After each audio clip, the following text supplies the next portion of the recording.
लागत नहीं कि रोडवा में ना गाड़ी घोड़ा चलेबे ना करेला। बतावा आधा घंटा से पैदल चलत नहीं, एको गाड़ी घोड़ा दिखाई देला सन ना। कोनो स्कूटर वाला नहीं खियावत कि कहते कि भाई तनी हमरे के बिठाई के 5 तलवा तक ले लेके जाके छोड़ दिया, वो ले ले चला संग हवे देखी ना। ओया के बा, आदमी बा के भूत बा। वैसे भी दिन दोपहर के समय बाटे, केहू से बोले के नहीं, के जुग जमाना बड़ी खराब बा। लेकिन ना रुक, बोले दो। अगर आदमी होई तो बोलबे करी, भूत होई तो ना बोली। भेटा गेलो आराम करे के न त मोल हमर तेली को तोरी बहुत कहां तोरी की जय हो। मत ऐसे न झटकले में ठोकल जाला। हां ऊ तो डरा गई नहीं आ डरने को हो गए तो कुछ तो आगे आगे हो गए तो पाछे ना कितना जना के पेशाब हो जाला डरने। अच्छा आदमी है ना बड़ा। हां तो आदमी बन तो का हो गई, एकर मतलब भूत थोड़े है कि डर ना लगी, आदमियों के डर लगेला। भूत के नाम ना ली, हमरा भूत से बहुते डर लगेला। तो जब ठोके के बात आगे से ठोको, पीछे से मत ठोको, आगे से ठोकबो तो लोकबो करी। अच्छा हां मत गजब आदमी बड़ जीव डरवा देलो हमार। लेकिन सुना ना, अरे तो तार ठोके के आदत बा, हम ठोके लगबो तो भागे लगबो जाले। देखी मजाक मत करी। मजाक करते तू मजाक कइले बड़ू। हमार बहुत मजबूरी बा। मजबूरी बा तो हां हम फायदा उठा ली ना। हां आप अगर हमार मदद कर देम ना तो और बड़ा हमरा ऊपर एहसान रही। मदद? हां बाहरे मदद सरवा आज तक ले हमार केहू मददे नहीं करत, हम कैसे मदद कर दी? कर देम ना तो आपके बहुत ना बहुत कि का कहीं हाथ जोड़ता नहीं, हमरा के आगे तक ले छोड़ देम। जान तलू हाँ भाई के बियाह होता लेकिन गाड़ फटता हमार। ऊ कह कैसे कैसे? नेवता पहुंचावे के न पड़ता हो। अच्छा मल जिम्मेवारी हमरे कपार पर बा। अच्छा काट तिलका के- बता दला। तिलका के दिन टेंट बार सारा साटा बयाना हमरे करे जाए के बा। अरे बाप रे, बियाह बड़ा हो भारी कर लगता। आ लेडीज 4-5 गो हम खोजब स्टेजवा पर नाचे खातिर। ऊ का होला? अरे नाच कइले बनो लेडीज के। ओ बियाह में। हाँ डीजे पर आजकल अच्छा। जनते बड़ो डुगी नगारा फाट जाता बजावत बजावत। आ? डुगी नगारा फाट जाता बजावत बजावत। अच्छा हाँ एक बार डर के आदमी डीजे बजावे लगत रन, ससुर मोर लइका झूम जात सन। दुगो नचनिया आते सन, तनी मनी ढूंढी दिखा देते सन आ तनी मनी आंख मार देते सन, मोर लइका ताली बजा के खुश हो जात सन। ओ ये भगवान, यही में अब दुनिया रगल बा। आ दुनिया आगे बढ़ गइल बा, सब कुछ सोचता कि का ताम झाम ढेर करके बहुत शॉर्टकट वाला चल दो।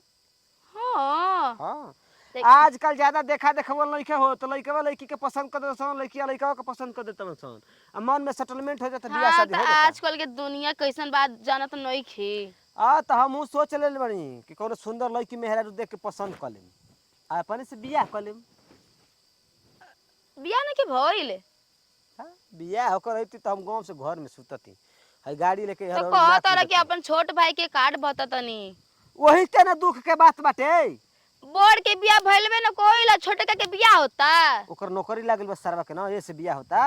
अच्छा छोटका के। हमरा हम सारा गोबरे काचत रह गइल। और घर में सबसे बड़ा तू ही बड़ा तो ना।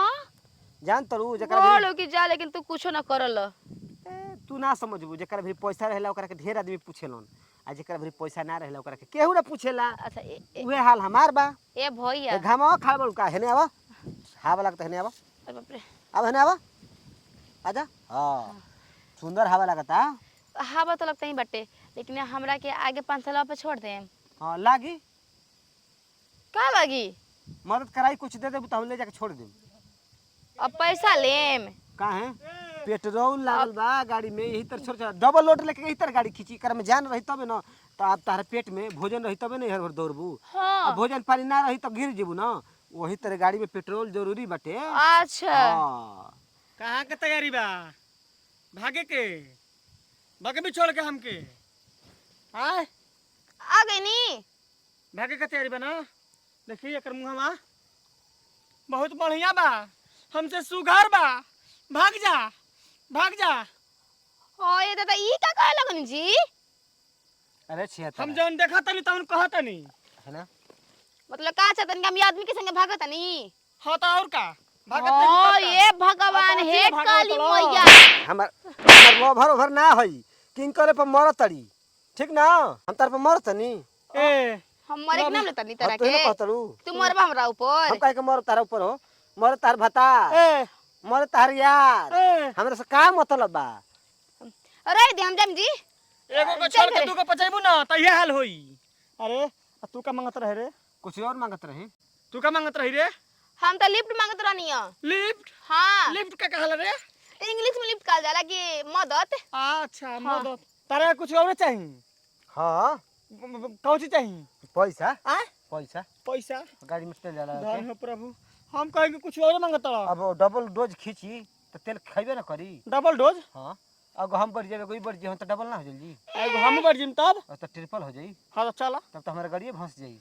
आप अभी कहाँ कहीं जाम फंसे जी? लगल। काहे आई फंसे? बेड़े दे तो नहीं के फंसत। देखो जहिया कंपनी से निकल है ना तो ये के हम काफी- जाना तनी तोर तिरिया चरितर हमके धोखा दे देली अब। अरे ओसन बात नहीं थे जी। जहिया एजेंसी से गाड़ी फंसा निकली ले ना, बेटा, फंसा ले हमर मेहरारू को तू फंसा ले हम जान गई नहीं। का कहतनी पहले सुन बे ई खाली छपरा बा। अच्छा सास कहतनी कि जहिया से एजेंसी से गाड़ी लेनी तो लिखल बुकवा पर अच्छा 2 सीटर टू यानी सीटर 2 आदमी, एगो ड्राइवर एगो पीछे वाला। तू अकेले जा। इमरजेंसी में अगर 3 आदमी के जाके रहे तो आगे बैठा ले। बैठ आगे ही नाथ बैठ एकर घर हूँ चल जा। पागला गल बनी। हे हो तो बैठ का हम नहीं कि पगलाइल, तू पगलाइल बड़ू। चलिए आंटी घरे जाए हम जाते नहीं। चलिए जी हमरे के आगे छोड़ दी। आगे छोड़ दी हमारा रहते रहते तेरा के आगे ना छोड़ दे मारे। तू आगे छोड़ बे। भाग साला कच कच कच के तो धर से आराम करत नहीं तो आके डिस्टर्ब कर धस। जान की ना आगे जैसे बीच में जला- हमरा के रोक दल बनी। हाय चलो घरे ना जाई। चलो। ए ना देबू बता के कहना ना करबू लाज नहीं खेला गत। देखा तू बोला मत अगर छोड़े के मत छोड़िया नहीं के बोले के ठीक ना कहता तो भैया। खेपी मारो। भैया नाती उ कहीं के। अरे हम मांग ठीक भरले कहता। रहती ना तो पोखरा कबार देती। सरवा तू मौका बड़े मार दे मार तहरा कहर करनी पे हाँ। ए तरह करतनी हमार तहरा बाप कहना रे पे ए तरह करतनी ढेर मरबा तक देबो ना करी। न हो। खाना पानी मैं खाने पीने हम जानत हई। हां दिया बढ़िया ले खाना। मर जात न एकई होला छिनरा छिहतरा। ठीक बा ढेर बोलो तड़ू। मारले बनी ना हमरा के जात नि अपना गवा ना। तो मेहरा रुए जा तो 76 78 होली सब। सुनो ना ए भैया। एगो हाँ। पसंद ना ए होला। बाबू मार पहले दवा ना। 76 गो मुंह ना देखियो सना तले उनके के रह ना जाई। मर्दा लोग जावले अपने मेहरारू रखले बड़ा फोन आ 2 गो 3 गो जाके बहरे में पटा ले तोर सन उ मर्द बा। हां मोगी मोगी बैसन हां हां अभी हटम की ना अगर शादी बियाह होई आ खूब सुंदर दुल्हा होई त मार लगियो से गाल काटी। सुनो ना लोढ़ा ले हेने मरियो स तले हेने मरियो स अच्छा। तले तेल जाते लगियो सन। मर्द के एगो कहानी होला कि मेहरारू को घर में एगो बिया बाहर बली। रे हां रे तब ए भैया तो 2-3 दिन खातिर हमरा घरे चल ना तहर मैं बात मान के हम एकरा के सुधार देम। के जाने का कल में भागे कहने से लागत या। बिगड़ल बनी। हमरा के फसावल चाहत दू दिन, ल मात्र दू हां दिन। अपना मेहरारू संग झुरावल चाहत ल बोल सरकार भाई, के अब हमरा दू घर दिन- जेम ना 2 दिन ऊ खाली कुल ना बजावे मदद कर दो। ना ना हट ना हट करबो। ओसन कुल रहे के बाद जा। रही दोनों संगी मिलकर रही हम तो जाते बनी। ए हट हम जाने तो कहीं जे कारो हम हट हम और पीछे पीछे जाई रुक जाओ केने चल लेली।